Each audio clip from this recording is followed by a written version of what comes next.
The 17th of January 2014, the 19500 block of Van Buren Boulevard by Riverside, California, 11:45 a.m. A call came in from a member of the public about a foul smell coming from a green 2004 Toyota Camry that had been parked outside a fast food restaurant. Police were soon at the scene. The witness pointed them to the car. The smell was one that no officer forgets. They opened the trunk and inside they found a decomposing body. They ran the license plate and realised it was connected to a missing persons case and double murder from San Diego. Before long, homicide detectives from the San Diego Police Department were called out. This development was another confusing part to an already extremely odd story. 10 News begins with breaking news in the mystery of a double murder at Mission Valley Mall. In just the past 30 minutes, the medical examiner revealed the body found in the back of this car connected to the crime is a 24-year-old man and is listed as a victim of a homicide. Let's go back to Christmas Eve 2013. 22-year-old Ilona Flint was finishing her shift at the Mission Valley Mall where she worked at the Kathy Jean shoe store. Places were open until 2 a.m. to cater for the Christmas shoppers. Her fiancé, 24-year-old Gianni Belvedere, was going to be picking her up. He always picked Ilona up as she didn't like driving. She clocked out at 12:22 a.m. She walked out into the parking lot. She waited and waited, but he never arrived. She called him but was met with no response. All her calls went unanswered. She decided to call Gianni's brother, 22-year-old Salvatore, known as Sal. He wasted no time and went straight over to the mall. Sal and Ilona sat in the parking lot and began calling around hospitals and jails, hoping Gianni would be there. 1:14 a.m. A 911 call was made. Where are you? At the Mission Valley Mall. It was Ilona, and she could be heard saying that she had been shot. The operator asked her where she was and she told them the Mission Valley Mall. Then the phone went quiet. Minutes after the call, officers were at the 1600 block of Camino del Rio North. They found the bodies of Sal and Ilona in Sal's black sedan. Ilona was slumped in the passenger seat, having sustained a gunshot wound to the back of the head.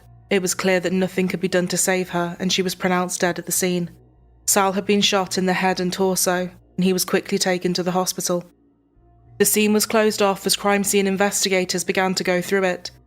.22 caliber shell casings were found in the car, but there was nothing to point towards a suspect or motive. According to the emergency dispatch audio, witnesses told the operator that they saw a man walking from the back away from the victim's car, getting into a different vehicle and driving off.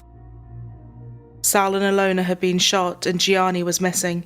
This was already a perplexing crime. Well, Cam, this is where it all went down here in the Mission Valley Mall parking lot. Ilona Flint, Salvatore Belvedere gunned down in cold blood. But what happened afterwards still remains a mystery tonight. Was there more than one person involved in the shootings? Was Gianni Belvedere involved at all? Shortly after Ilona Flint dialed 911 early Christmas Eve morning from inside this car in the Mission Valley Mall parking lot, a San Diego police dispatcher relayed to officers on patrol what she had said to them just moments before. The female that yelled she was shot and no further.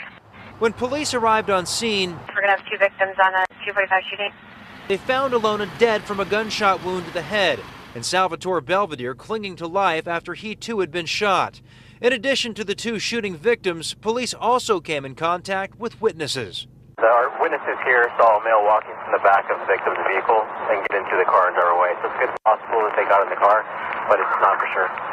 But the suspect description one or more witnesses gave police did not match that of Gianni Belvedere, Ilona's fiancé, Salvatore's brother, who family members say was there around the time of the shooting but has been missing ever since. Johnny, if you're watching this, or if anyone knows where our brother, Johnny, might be, please, we need him to come home. We love you and miss you very much. Mom and Dad need you more than ever. Family members held hands and shed tears as they begged for any information about this man, 24-year-old Gianni Belvedere.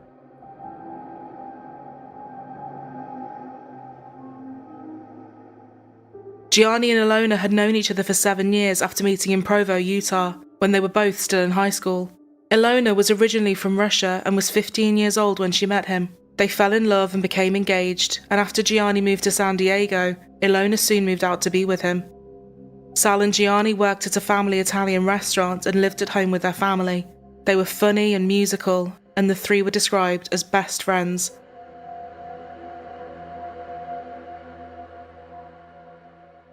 Sal had been immediately taken to the hospital after suffering serious gunshot wounds, and just a few days later, he would tragically pass away from his injuries.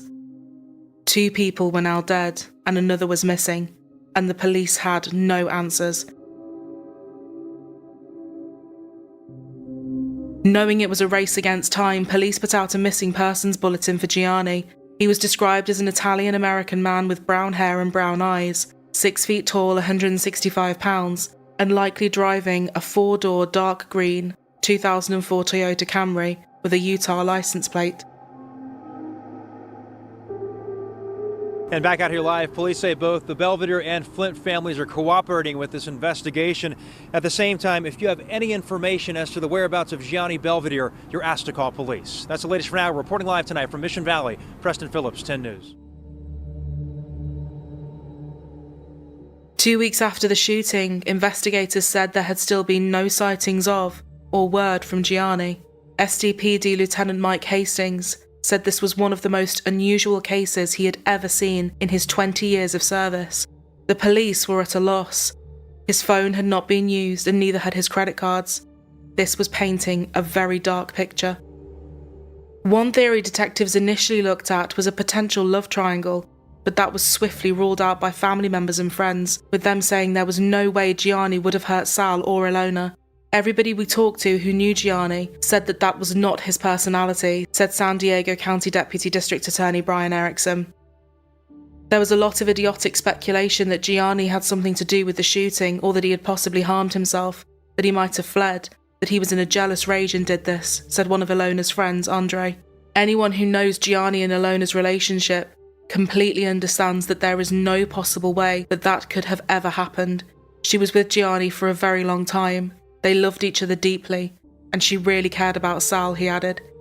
When detectives looked at Gianni's cell phone records, they found that his phone had gone off at 11:45 p.m. that night and had not been switched back on. Ilona's phone records showed that she had messaged Gianni just before the shooting, but he had never responded. Police also discovered that just 3 minutes after Ilona's call was made to 911, an employee from the mall also made a call. She had seen a man standing by the driver's side window before they drove away. The car matched the description of Gianni's vehicle. Lieutenant Hastings held a briefing and described the possible suspect they were looking for, a male wearing tan-coloured pants between 5'9" and 5'11". This is the parking lot where Ilona Flint was shot and killed early Tuesday morning. Yet this is not the place that her friends and family want her to be remembered. That's why they went to La Jolla Shores tonight, one of her favorite places. We're all on this boat of we don't know what's going on. We just don't know, and it is mind-blowing how little information there is out there. It is eating me up, and I just don't know. Gianni and Sal Belvedere's sister cried as she told a crowd of 150 people what her brothers mean to her. Johnny, if you're listening, we know you have a broken heart. Come home to us. Investigators kept coming back to the idea of motive. In looking through the evidence at the scene, it does not appear that any sort of robbery took place during the incident, said Lieutenant Hastings. And with still no word from Gianni, a huge piece of the puzzle was missing. But on the 17th of January 2014, everything would change. The odor is pretty strong, like when I pass by it. Could it be the end to the search for 24-year-old Gianni Belvedere, or the beginning for investigators trying to piece together how a body ended up in the trunk of this Camry in a fast food parking lot in Riverside, discovered when passersby alerted police to the overwhelming smell coming from it? The call came in regarding a car parked outside a fast food restaurant, with a horrendous smell coming from it. There was blood on the passenger seat, and in the trunk they found the decomposing remains of Gianni Belvedere. By his body, cans of air freshener with the triggers taped down so that they would constantly emit a smell were found, alongside boxes of baking soda. He had been dead for several weeks and had a gunshot wound behind his left ear. The bullet had come from the same gun that had killed Ilona and Sal. This had now become a triple homicide. An autopsy was scheduled for the following week to determine an exact cause of death. On the 24th of January, SDPD Lieutenant Mike Hastings released more details about the possible suspect seen at the mall on the night of the murders. The person of interest that we are looking for is an unknown race male, 5'10" to 6 feet tall, wearing a black hoodie that has unique white bands around the sleeves up in the bicep area. I understand the want for information in this case, and I understand that the significance of giving you information so that the people of San Diego are comforted that something's being done. I can assure you that if this case can be solved, this case will be solved. Investigators were able to extract a sample of DNA from the tape that had been used on the air fresheners. It was run through the combined DNA index system known as CODIS. They were hoping that they would find a match somewhere if the killer had been arrested before. Less than 24 hours later, they would have the break they had been looking for. At an interior border patrol checkpoint in San Clemente, California, a man was stopped. He had in his possession a staggering amount of weapons, hundreds of rounds of ammo, a homemade silencer, an AR-15 style assault rifle, a .45 caliber handgun, and a .22 caliber pistol with a threaded barrel. He was quickly identified as a 29-year-old named Carlo Mercado, and he was the registered owner of 2 of the weapons. The guns were confiscated and he was released then and there, but the California Department of Justice and special agents began to build their case against him for the illegal .22 caliber gun, the ammo and the silencer, and they made sure to keep an eye on him. Finally, in April, he was charged with the offences relating to the illegal weapons, and as part of a plea deal, he pleaded guilty to having the silencer. His DNA was taken and uploaded to CODIS. Nobody could believe when it came back as a match to an active investigation, the triple homicide at the Mission Valley Mall. Detectives in San Diego got in touch with the special agent who had seized the weapons. Through ballistics analysis, they were able to find that the .22 caliber gun that had been taken was the same one that had been used to murder Ilona, Gianni, and Sal. Further investigations revealed his cell phone had also been at the scene. On the 20th of June 2014, Carlo was taken into custody and booked in at 7:24 a.m. Investigators were able to determine that neither the accused nor all of the victims' phones were in the same place at the same time in the year leading up to the killings. They didn't know their alleged killer at all. The day after his arrest, Carlo's lawyer said he adamantly denied any involvement in the case. Carlo Mercado was charged with 3 counts of murder. The following 2.5 years would be taken up with legal proceedings and competency hearings. His lawyer told the court that he was incompetent to stand trial. On the 2nd of September 2014, his preliminary hearing was held and new details were released, including the DNA evidence that had led to his arrest. The following day, a judge ruled that the evidence presented was enough for him to go to trial for the 3 counts of murder. A couple of weeks later, a judge ordered that he be held without bond so that a mental competency exam could take place. Then, on the 3rd of November, Judge Joseph P. Brannigan found that he was not fit to stand trial and ordered that he be sent to Patton State Hospital for 3 years, or until he was able to assist in his own defense. Showing very little emotion, Carlo Mercado just stared as the results of his competency hearing were released. A county psychiatrist believes Mercado is not competent enough to stand trial. After hearing this, the prosecutor asked the judge for a week continuance as he sorts through the details of the report and figures out where to go next with the case. Mercado is accused of murdering Ilana Flint and brothers Sal and Gianni Belvedere. Though the prosecutor wouldn't go into details of the report, in Mercado's last court appearance, we learned more about his interests. There is evidence that links Mercado to watching movies about hitmen. He had a cell phone that had a display name of The Assassin, and on his cell phone calendar, on the date of the murders, R.I.P.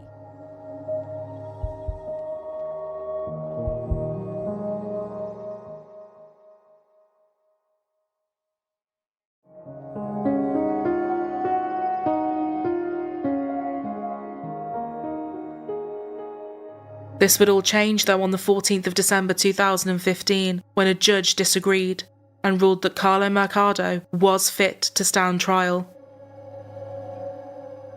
After 2 days of testimony in the Christmas Eve murders that shocked San Diego, Carlo Mercado has been ordered to stand trial. Carlo Mercado looked down through most of this second day of testimony against him. As we learned, it was his DNA found on a Febreze bottle next to the body of Gianni Belvedere. A forensics expert who studied one of Mercado's cell phones dropped the first bombshell of the day. What was listed on the calendar for December 24th of 2013? On that date, there was a single entry, R.I.P. The next bombshell came when we learned about another of Mercado's phones. There was an iPhone 1 that had the device name and display name of Assassin. And on his computer, evidence of a search for a particular type of movie. They all had to do with like hitman or assassin type characters. I think what this court's left with is more questions than answers. But the judge had heard enough. She ordered Carlo Mercado to stand trial on all 3 murders. In the Belvedere home in El Cajon, these photos make up a Christmas memorial. We have to relive this nightmare over again. During the investigation, the Belvederes say police told them there was no surveillance video because the cameras were not working. Why are there no cameras working? And especially during Christmas. It was unbelievable. I couldn't fathom. The Belvederes and Flint's mother have filed suit against Westfield, alleging a lack of security, from the malfunctioning cameras to bad lighting. The Belvederes are hoping for new legislation mandating better security in shopping centers. We reached out to Westfield, but so far we haven't heard back. On the 18th of February 2016, the Deputy DA, Brian Erickson, said that the DA's office would be seeking the death penalty against Carlo.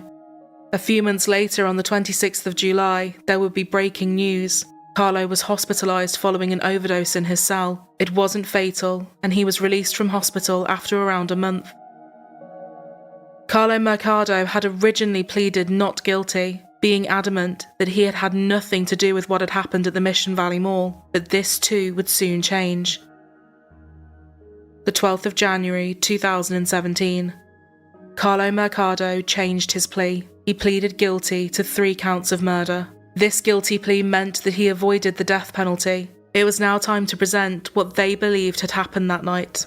Carlo was riding his motorcycle by the Westfield Mission Valley Mall when it broke down. It was reported that he may have got into an argument or an altercation with Gianni over an unknown issue, or attempted to carjack him. Carlo pulled out the gun and shot Gianni while he was on the phone. After shooting him, he pushed him into the passenger seat, where Gianni continued to bleed out. The prosecutor said that he then drove the car in the direction of his home and stopped to get gas. Carlo's DNA was found on the gas cap of the car. Around 90 minutes later, he drove back to the mall. What he didn't realise was that Sal and Ilona would be there. They were looking for Gianni after he had seemingly failed to arrive, panicking and calling various hospitals and police stations. Ilona and Sal saw his Toyota cruising around the lot, but it was obvious that something was not right. They quickly realised that Gianni was not behind the wheel, and Ilona called 911. They confronted me because I had Gianni Belvedere's car, Carlo later said in a written statement. The .22 caliber had the silencer equipped, so the gunshots could not be heard on the call to the police. San Diego County Deputy District Attorney Brian Erickson said that this was a random act of violence. Gianni, Salvatore and Ilona had nothing to do with their demise, had nothing to do with them being murdered. And I know people have had a hard time accepting that because they think, oh, they must have done something. They didn't. They didn't do anything. This could have been any one of us in that parking lot that night. Investigators had also found evidence that suggested Carlo had a series of motorcycle accidents, and he had attempted to obtain money from other drivers involved. One incident had taken place in August of 2012, when he had ridden his bike into the back of a man's truck, and then sent what was referred to as an aggressive email, where the parts of the motorbike were listed alongside the prices. Carlo told the other driver that the total had come out to more than $2,000, but said he would be willing to settle the matter for half of that. A San Diego District Attorney investigator got in touch with the other driver, who said that Carlo had crashed into the back of him while he sat at a stoplight, After receiving the email, he spoke to his father and insurance provider, who said he would not be responsible for the costs that Carlo demanded. He subsequently ignored the email and text messages that followed. It was also revealed that a matter of days after the killings, he had filed a false insurance claim on his bike. After he had fled the scene, he went back the next day to retrieve his bike with a U-Haul truck and trailer, only going back once the investigators had left. His motorcycle had fallen off the back of the truck, and he later filed the online claim saying he had been in an accident. The insurance adjuster that handled the claim told those investigating that he had doubted Carlo's story, but processed the claim anyway, totaling $2,539. Although there were many unanswered questions, one thing was clear: this was obviously a random and brutal act of violence. As he had now pleaded guilty, it was time for him to be sentenced, and San Diego Judge Frederick Link handed down 3 consecutive life terms. Carlo showed no emotion as he was given his sentence. He was given the chance to talk to the families of the victims. He replied, "No," and said nothing further. Sal and Gianni's sister Antoinette read a letter out in court on behalf of their mother. The unbearable pain is to stay. For all of these difficult and heartbreaking years, 3 years that felt like 30, may God continue to grant me the grace and courage and strength to somehow endure. The letter also spoke of her son's musical talents and how they would perform for Sunday night dinners. Now it's quiet. The laughter and loudness have been replaced by silence and sorrow. Ilona's mother Inga said that her daughter's life had had so much promise. The family also brought photos of Ilona, Sal and Gianni to court, and the judge ordered Carlo to look at them. Whilst a guilty plea could never bring the 3 of them back, it did finally mark an end to proceedings. Today's guilty plea holds the defendant accountable and is a small measure of justice for the families of the victims, allowing them to avoid the emotional toll of a lengthy trial, said District Attorney Bonnie DeManis. This case was enormous, and so many officers and agencies had worked hard to bring the killer to justice. Perhaps the thing that makes it most devastating was that it was completely random and senseless. The holiday season should be a time of joy and celebration, a time to be with family and loved ones and get ready for what's coming in the new year. But tragically for those left behind, it will always serve as a reminder of what was taken from them that night. 3 incredible human beings that still had so much more to do, so much more to see, and the rest of their lives still to live.